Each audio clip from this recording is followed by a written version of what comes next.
good, good, good morning, time to go. Oh, we are all looking for adventure. We are all looking for adventure. We are all looking. Welcome back to the 3x5 Life podcast. If you are new to this podcast, this is a space that usually my husband and I just kind of sit down, riff about any topic that comes to mind, whether it be well-being, wellness, productivity, self-care, time management. And usually he's with me, but today I am flying solo. And if you have been following along with our journey, you know that usually every season I try to take a pause and tap into or talk about where we are with our Ayurvedic schedule, where we are in the shift of seasons. And so we just celebrated the Summer Solstice last week on June 21st. And if you are feeling some things come up for you as this season shifts, this is totally normal. When we go into summertime, we are in the elements of fire and air, and we are in the dosha of Pitta, which is our fire energy, which is why it's so hot and humid and sticky. A lot of times we could have some health things like dehydration, which is obviously typical of that excess sweating and release. And so that hydration piece is really important. You could be experiencing stomach and digestive issues, diarrhea, lots of fatigue, irritability. Because when we're hot, like just think about what comes up for you when you're kind of like hot and sticky and stuck, right? So all of those feelings are totally normal. Dizziness, you might notice that you feel like your equilibrium might be a little bit off.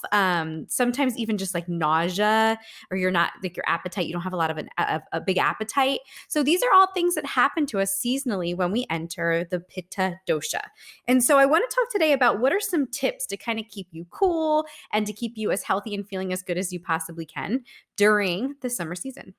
So the first thing I want to talk about is food and nourishment. So if you are craving foods that are high in water content, like melon and watermelon and grapes and berries, even like dates and plums and green, like leafy greens and green vegetables, that is strategic because your body is craving foods that have a higher water content.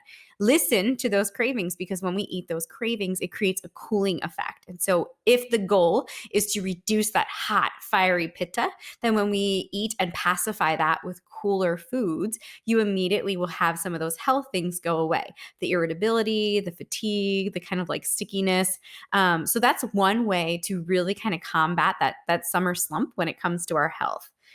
Number two, I would say on the flip side of that, to avoid heat producing foods. You're going to try to even foods that have like a thicker consistency to it, like a milky and dairy, like things like sour cream. Even though you think of sour cream as being cooling because it's cold, the actual food itself, because of the thickness of it, can cause some mucus in our systems, which also can lead to that like heating up effect. So something like you're going to avoid garlic or chili or super spicy foods, things like salted cheese. You want to avoid some things that are overly salted because we're already dehydrated. And so when it has those very strong seasonings to it, it actually can have a negative effect on how it nourishes our bodies. The other piece of that with the nourishment and the eating is trying to eat your food closest to noon. So when you look at the Ayurvedic clock, by midday, it's when the sun is the highest in the sky, which means that our digestive fire is firing at its best. So when we can eat our largest meal in the day, it allows time for our bodies to break it down in a way that then puts it where it needs to go as far as its nourishment and its nutrients and what we're trying to absorb, but also allows you to eliminate or remove anything that would be like toxic or not necessarily good for your system. And so if you can eat your largest meal closest to noon, that's another way to pacify some of this pitta energy that's like building up here. If you think about the organ that summer affects the most, it's our skin, which is our largest organ. So think about what happens in the summertime. We get a lot of sunburn. Your skin gets kind of dry and cracky. You might be peeling. You start to see freckles and things come out that maybe don't normally come out when it's not sunny outside. And so to pacify this, think about how you're going to hydrate and moisturize your skin. Coconut oil is a really great one, or any type of moisturizer. You should be moisturizing day, morning, and night. After you shower specifically. And with your showers, try to avoid taking like hot, steamy showers, and think more about taking cooler with the cooler lukewarm water so that it's not creating that extra steam, which then also dries out. So moisturizing, and you can use products that maybe have things like rose water in it or cucumber, or it's infused with aloe. Aloe is as a plant, right, derivative, and we use it for sunburn. So if you ever have like a moisturizer or something that you're utilizing on your body that has aloe in it, it can be really helpful to give that calm, cooling effect that we're looking for. I would say exercising in the morning is super important, and maybe not just in the morning. How about we say when it's cooler outside? So using our common sense and not exercising in the middle of the day when it's really, really hot and humid, because if you think about that from an energy standpoint, that will drain you and make you feel even more tired. So if you can work out before 10 a.m. or after 7 p.m., that seems to be the sweet spot for movement and exercise, especially if it's outdoors. You're going to have more energy. It's when it's cool, the temperatures are cooler, and you will get definitely some more bang for your buck when you're going to do some movement there.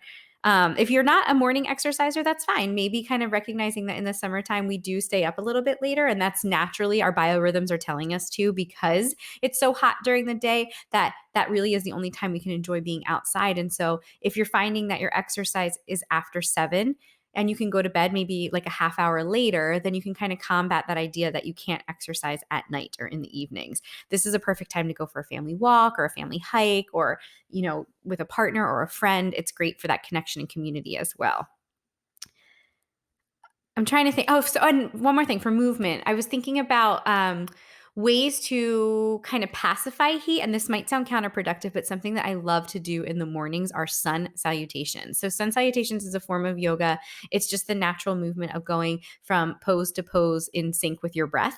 And it does actually create some heat, but because of the way you're utilizing your breath to stir this heat, and then at the end of it, ending in like a child's pose or a shavasana, where then you're cooling your body back down and you're calming your breath. This is a great way to get exercise in the summertime. It's gentle. It's, it does induce heat at first, but then it does on the flip side of that, allows you to kind of cool and calm and collect at the end. And so it leaves you actually feeling really refreshed, but also that you've accomplished like a really nice workout. So want to throw out sun salutations because I find that helps a ton. All right, I'm going to rewind because I just went through those. I felt like it was like rapid fire.